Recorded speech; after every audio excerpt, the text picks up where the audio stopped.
Zeiss is generally known for its camera lenses. However, the company is getting into the VR space as well with its VR One Plus headset.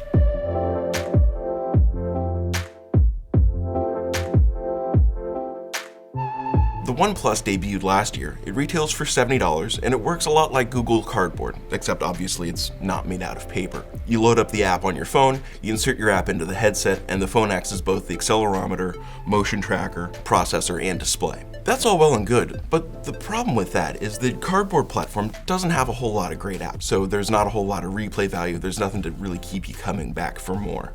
Zeiss gets around that with the One Connect. This accessory, which launches in May, consists of a pair of Bluetooth controllers and software that allows you to run Steam games through your PC, through your phone, onto your One Plus headset. So the setup process is easy.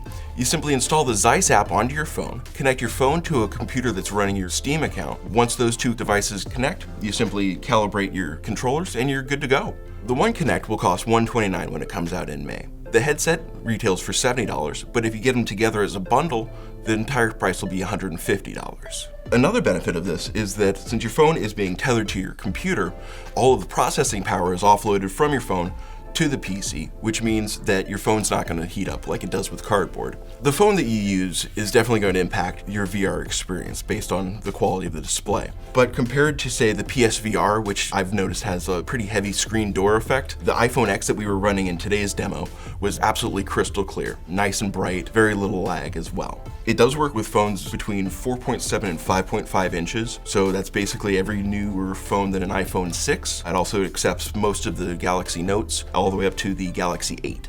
One of the coolest parts about the headset itself is the lenses. Since they don't have a focal point, but rather a focal plane, you're given a 100-degree field of vision, and there's no adjustments that need to be done once you put the headset on. You don't need to dial in the sweet spot or anything, which means that you can use the headset with glasses, without glasses. You simply put the headset on and you're good to go. While this is Zeiss's first foray into VR, it's certainly not their last. The company's already looking into producing a fully wireless headset, as well as room-scale VR, kind of like what the HTC Vive does. But for right now, the One Plus is designed and marketed as an entry-level headset for people that may not be necessarily hardcore gamers or super into VR already, but want to see what the whole thing's about and don't want to have to spend $400 to $500 in order to do so.